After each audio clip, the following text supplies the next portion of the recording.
Okay, okay. So great, great. So in essence, you guys have some things, no matter where you're at in the process, as to what you should do next. Now, I didn't talk about certifications here.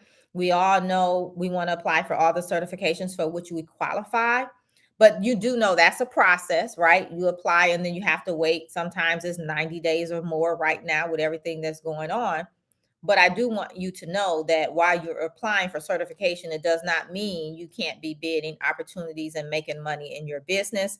So that's why I didn't include it here as a step within itself.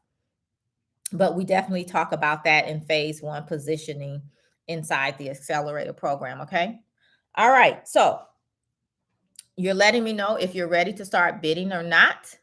And we're going to go ahead and open it up for Q&A. So if you have any questions, go ahead and start typing in your questions, and I'll take about 5 minutes and answer some of your questions for you if you have any questions.